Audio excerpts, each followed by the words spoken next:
Bonjour, bienvenue sur la chaîne. Voilà, aujourd'hui, on va continuer donc les arcanes majeurs avec l'étoile et la lune. Alors, on a vu à travers le diable et surtout à travers la tour que l'on a dû se débarrasser de beaucoup de choses, voilà, de ce masque que l'on porte un petit peu dans la société pour faire un travail sur soi à travers la tour. Et après ce travail difficile, on arrive à l'étoile. Alors l'étoile, c'est le nombre 17, c'est-à-dire que là, on va passer à une action, donc qui est le chiffre 7, supérieur, donc à quelque chose de supérieur avec le 10. L'étoile, dans la version classique du Rider-Waite, on va y retrouver 8 étoiles, comme dans le Golden Art Nouveau ici. Ces 8 étoiles vont symboliser cet équilibre entre le monde terrestre matériel et le monde spirituel. Donc, dans le tarot classique Rider-Waite, on va voir une étoile qui est nue, comme ici par exemple, ou dans le tarot d'Eva, ici. Parce que justement, on n'a plus besoin de porter un masque, de faire de faux semblants. En fait, on s'accepte tel que l'on est.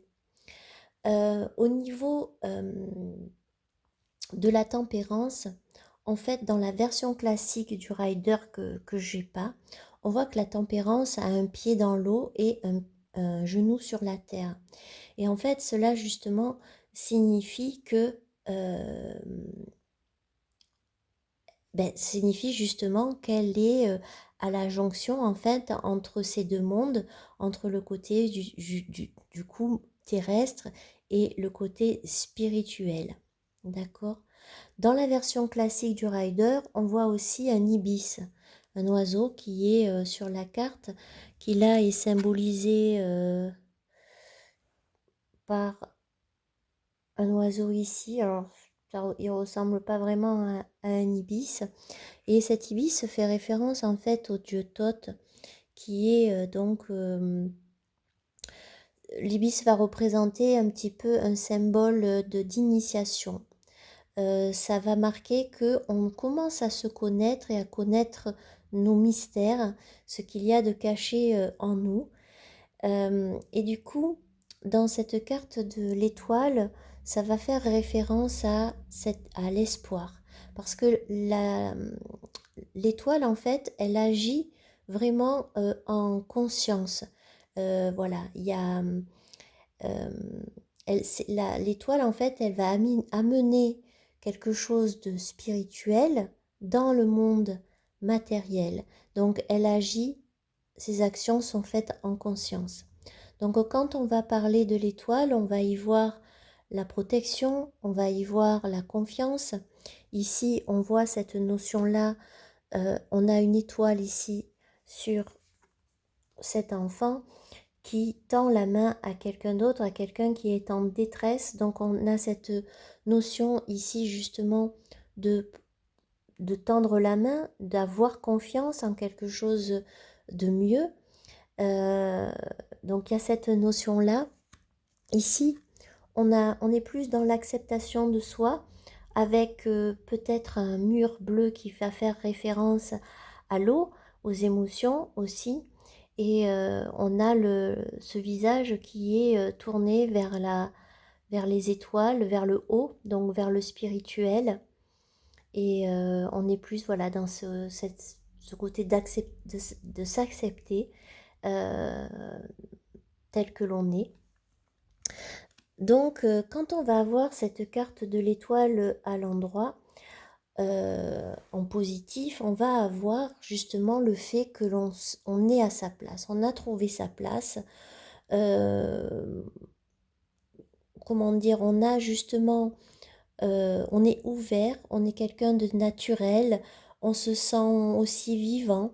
Ça peut nous parler d'inspiration pour, voilà, hein, X, Y chose. Et en même temps, ça nous montre aussi qu'on doit avoir confiance, comme un petit peu cette main tendue ici. Il faut savoir que, bon, c'est pour revenir un petit peu à la symbolique, mais en fait, dans la carte de l'étoile, on voit la présence de l'eau. Et l'eau, qu'est-ce qu'elle va faire? Elle la déverse dans un fleuve. Et dans la carte classique du rider, on va retrouver cinq petits ruisseaux qui vont cheminer comme ça dans la nature. Et c'est une carte qui est beaucoup plus sûre, en fait, si vous voulez, que la tempérance, parce que la tempérance, on a vu qu'elle a deux coupes, et l'eau, elle la transverse d'une coupe à l'autre. Donc, quelque part, il y a quand même dans la carte de la tempérance une sorte de tension à maintenir justement les choses. Alors qu'ici dans l'étoile, c'est déversé, donc on a confiance, on se laisse guider, on se laisse aller vers ça. Donc dans le côté lumineux, on dira que justement, on a trouvé sa place. Peut-être que si on a un souci de santé, ça peut nous parler d'un mieux, d'une guérison, de recouvrer justement la santé. Ça peut nous parler aussi de connexion avec le spirituel. Au niveau de la personnalité étoile, euh, en sens lumineux, ça sera quelqu'un qui va aimer la nature, les choses simples, qui va aimer l'espace, les balades, qui sera très intuitive et qui aura une grande sensibilité. C'est quelqu'un qui sera réceptive et pas extravertie. Voilà, ce ne sera pas une personne pleine de, voilà, pleine de démonstration, ce sera plutôt quelqu'un d'introverti qui sera dans l'écoute, dans l'empathie, qui aura cet élan altruiste envers les autres. Et voyez, cet élan-là, on va le retrouver dans cette carte ici de cet enfant qui tend la main à cet adulte au milieu du tourment.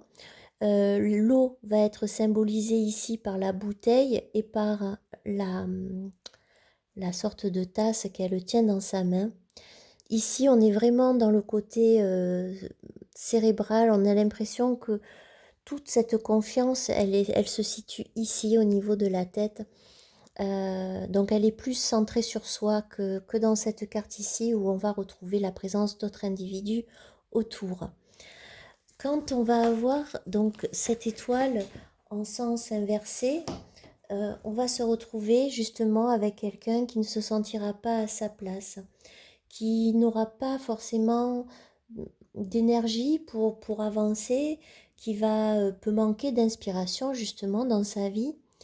Voilà, on a quelqu'un qui se sent las, qui n'a pas confiance, qui va être plutôt dans un côté, comment dire, un petit peu... elle va pas avoir cet élan envers les autres. Bien évidemment, ça peut nous parler d'une guérison ou d'un deuil d'une personne ou autre que l'on n'arrive pas à faire, que l'on n'arrive pas à dépasser. Et bien évidemment, c'est quelqu'un qui peut être aussi, qui aura tendance à trop idéaliser les choses dans le côté, on va dire, renversé. Donc, cette étoile renversée, qu'est-ce qu'elle va nous dire sur la personne, sur sa personnalité? C'est quelqu'un qui va peut-être trouver des signes où il n'y en a pas. Donc, elle va vivre un petit peu dans l'irrationnel. Voilà, elle aura tendance à interpréter des choses de façon justement pas, pas, pas très logique et rationnelle. Elle va se sentir souvent en décalage, elle peut se sentir, oui, en décalage avec la société, avec les autres. Et donc, elle peut se retrouver isolée. Elle aura peut-être tendance aussi à se réfugier dans le passé, dans la nostalgie de souvenirs, etc. Parce que justement, elle n'arrive pas à trouver sa place dans l'ici et maintenant. Et donc, ça sera quelqu'un qui aura tendance aussi à fuir. Donc, ça peut se matérialiser, enfin se concrétiser par le fait de fuir un petit peu la réalité, de vivre dans un monde qui est un monde qui n'est pas un monde vraiment concret. Et donc, voilà, c'est un petit peu le cercle vicieux que peut réserver cette étoile en sens inversé. Donc, on a cette carte de l'étoile qui nous symbolisait vraiment ce côté de l'espoir d'être là au bon moment. Il y a quelque chose qui va se passer ou les choses se feront comme elles doivent se faire. Et maintenant, on va passer à une carte qui est aussi... alors si je retrouve mes cartes, où je vais... Ah, voilà, elles sont là. Donc à la carte de la Lune. Alors la carte de la Lune, c'est une carte qui est très très riche en symbolique, en symboles. Et dans cette carte de la Lune, on va retourner à des épreuves. Et oui, on a les épreuves, c'est-à-dire que si la carte de la Lune, alors si on la compare au Rider-Waite, hein, parce que souvent la justice, enfin, la justice et la force sont inversées, mais le 8 dans le Rider va correspondre donc à la force. Et la force, c'est justement, on a vu, le fait d'arriver à trouver cet équilibre entre le côté, notre moi, et en fait aussi notre côté plus axé sur l'inconscient, sur le côté animal qu'il y a en nous. Donc dans la Lune, on est à ce niveau de la force, mais à un niveau supérieur. Et là, la Lune, elle va nous demander de connaître notre inconscient. Alors l'inconscient, c'est très difficile à pouvoir le connaître puisque ce sont toutes ces choses que l'on a cachées en soi, que l'on n'a pas conscience, dont on n'a pas conscience et qui font que l'on va, pour justement que cet inconscient ne ressorte pas, que l'on n'en ait pas conscience, et bien justement, on va mettre en place ce qu'on appelle en psychologie des mécanismes de défense, et entre autres, par exemple, le fait de refouler des traumas, certaines choses, etc. C'est parce qu'on n'a pas envie de se confronter justement au traumatisme ou autre. Donc là, cette carte, elle nous demande justement de mettre ça en lumière. Et c'est un travail qui va être difficile. On voit dans la carte de la Lune, dans la version classique, on va y retrouver 3 animaux, un chien, un loup et un homard ou une écrevisse. Alors, on voit déjà, qu'est-ce qu'on peut dire? Que ces animaux, on n'a pas l'impression qu'ils se bagarrent, hein. On n'a pas, voilà, on n'a pas l'impression que c'est la guerre entre eux. Ils cohabitent. Donc, ça va nous demander quoi? Ça va nous demander de faire cohabiter en fait le chien qui va représenter en fait notre côté domestiqué de l'homme, c'est-à-dire voilà, je fais dans la société, il y a des choses que je peux faire, d'autres voilà, qui sont interdites. Donc voilà, il y a ce côté-là du moi avec le chien. Le loup, lui, va plus nous faire penser donc à ces pulsions que l'on peut avoir un peu animales, sauvages en nous. Et le chien aussi fait référence au surmoi, c'est-à-dire que dans notre vie, la culpabilité, toutes ces choses-là font partie du surmoi. Donc ça va être toutes ces phrases où on va commencer par je dois, il faut, voilà, c'est des choses comme ça. Donc ça, le côté sauvage, on va devoir travailler avec le côté domestiqué que l'on a, et l'écrevisse, on est vraiment dans le ça. Alors le ça, c'est vraiment toutes les, comment dire, tout ce que l'on a refoulé, c'est vraiment des pulsions, on va dire, primitives. Voilà. Ça peut aller de la faim, ça peut aller à certaines choses qu'on n'ose pas s'avouer. En tout cas, ce qui est sûr, c'est que là, on va devoir faire un travail de collaboration entre tout ça pour pouvoir mettre en lumière notre inconscient. Bien évidemment, la présence de l'eau, que ce soit ici, que ce soit là par la couleur dominante de bleu, ou ici, avec ce personnage enveloppé comme dans une sorte de drap, on va être bien évidemment donc en lien avec l'inconscient. D'accord? Donc, et là c'est un petit peu pareil, c'est que on est on a dans la version classique, il y a 2 tours. Donc on va passer par ces tours, entre ces tours, pour après arriver à se réaliser. Donc là, on est dans une carte quand même de travail shadow work importante, hein, c'est-à-dire que si on doit dire quelques mots-clés sur la Lune, on va dire que on est dans l'inconscient, dans le caché, hein. Puis on retrouve la présence de la Lune aussi, qui représente ce côté-là, ce côté caché. On va être dans l'angoisse, dans le sentiment dans le fait de se sentir en danger. Ça peut nous parler aussi de cauchemar, ça peut nous parler d'illusion. D'accord? Donc, quand on a la carte de la Lune euh, en, en sens droit, qu'est-ce que ça peut nous dire? Ça peut nous dire que l'on va traverser des épreuves angoissantes, mais que ces épreuves angoissantes, elles sont là justement pour nous mettre sur la bonne voie. Par exemple, quand on peut décider de faire un travail thérapeutique avec un psy, on sait très bien que l'on va être confronté à des souvenirs, à certaines choses qui vont faire ressurgir et qui vont peut-être nous mettre à mal un petit peu consciemment. Donc, ce travail que l'on fait, c'est un travail qui est dur, mais qui doit être libérateur. Ensuite, ça peut nous dire que on va se lancer dans un projet, dans quelque chose, et qu'on va être soumis quelque part au regard des autres. Ça peut nous parler justement d'illusion.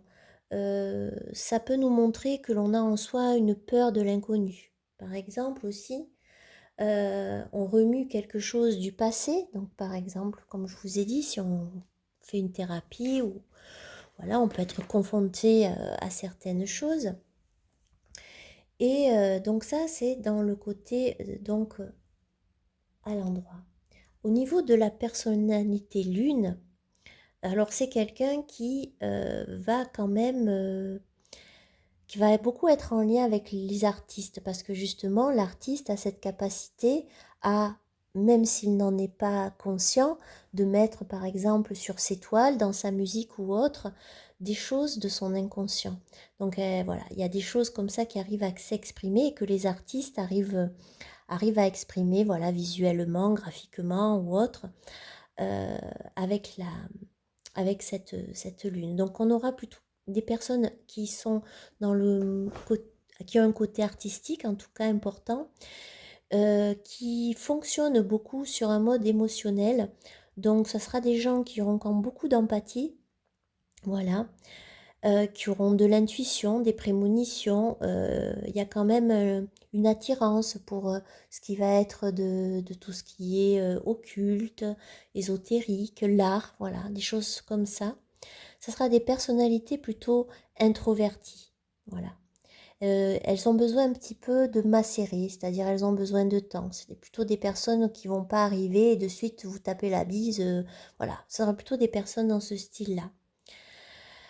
Par contre, il faut savoir que la Lune, comme la Lune en général, on sait qu'elle a des cycles. Donc, ça sera des personnes qui, au niveau émotionnel, vont vivre des, voilà, des hauts, des bas. Enfin, il y a quelque chose de très cyclique avec la Lune que l'on retrouvera dans la personnalité.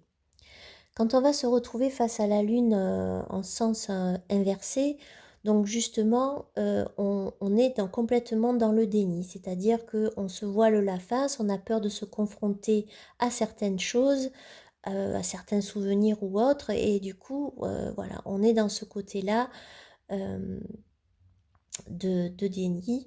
Bien évidemment, autant on peut être intuitive en sens au sens enfin, excusez-moi, je bafouille. Quand la carte est de façon droite, en sens inversé, on va être plutôt face à quelqu'un qui est très très sceptique, voilà, qui est plutôt sceptique sur tout. Donc on est plutôt en sens inversé dans le déni. Ça peut nous parler d'un déséquilibre psychologique aussi qui serait si fort qu'elle entraînerait une maladie mentale. Voilà, la dépression, ça peut être aussi autre chose, hein. Alors on parle de folie, mais la folie, enfin voilà, en tout cas, il y a des angoisses, il y a des choses quand elle sort en inversé qui peut montrer que justement on dissimule, on cache, on a ce côté de déni qui ressort. Aussi, bien sûr, ça peut nous parler selon le tirage qu'on a traversé quelque chose de douloureux, par exemple psychologiquement, et cette carte qui va sortir en sens inversé va nous dire, ah ben justement, c'est la fin de l'épreuve. Là, les choses vont aller mieux, psychologiquement, ça va aller mieux. Voilà.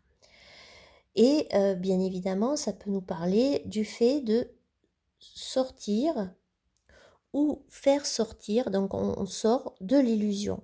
D'un coup, il y a un déclic qui se passe. Alors au niveau de la personnalité, justement, comme je le disais, là on est dans ce déséquilibre émotionnel, c'est-à-dire qu'on a quelqu'un qui va être une éponge.